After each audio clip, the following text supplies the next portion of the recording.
2028 में विधानसभा का चुनाव है मध्य प्रदेश में, और पीसीसी अध्यक्ष जीतू पटवारी जी लगातार कह रहे हैं कि मध्य प्रदेश में 100% कांग्रेस की सरकार बनेगी।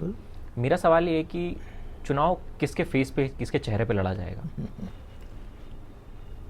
देखिए, अभी तो बहुत दूर है चुनाव, और जीतू पटवारी बहुत कॉन्फिडेंस के साथ यदि कह रहे हैं तो उसके पीछे जीतू पटवारी की मेहनत, लीडर अपोजिशन उमंग सिंगार की मेहनत, और हम जैसे जो सीनियर लीडर हैं, और अभी हमने जो जिला कांग्रेसों में नई टीम बनाई है पूरे प्रदेश में, उसके बिना पर हम जो मेहनत चल रही इस समय प्रदेश के हर जिले में, उसके बिना पे हम कह सकते हैं कि हम अलर्ट हैं, हम चौकन्ने हैं।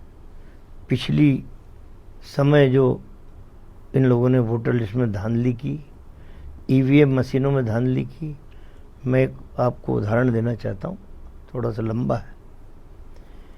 ईवीएम मशीन का नाम लेने पे चुनाव आयोग डराता है, कहता है ईवीएम मशीन के खिलाफ आप कुछ नहीं बोलोगे। दिग्विजय सिंह जी को दिल्ली में अरेस्ट कर लिया था। मैं बोल रहा हूँ यदि उन तक आवाज़ जाए तो मुझे फ़र्क नहीं पड़ता। बार बार ये कंप्लेंट हुई है चुनाव आयोग में कि जब मशीन वोट डालने के लिए आई वोटिंग वाले दिन 99% चार्ज थी, 10-11 घंटे वोट डले तब 70% रह गई।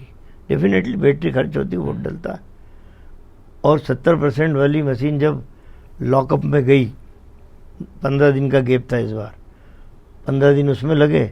जब वही मशीन काउंटिंग के लिए आई, जो 70% की मशीन थी, वो फिर 99% चार्ज निकली।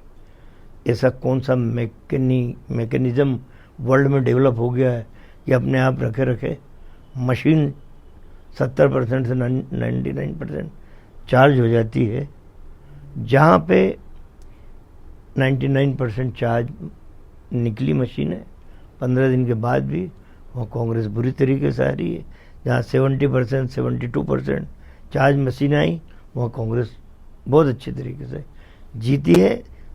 एक PIL दिल्ली सुप्रीम कोर्ट में अभी उन्होंने संज्ञान लिया है और नोटिस इशू है चुनाव आयोग और सरकारों को।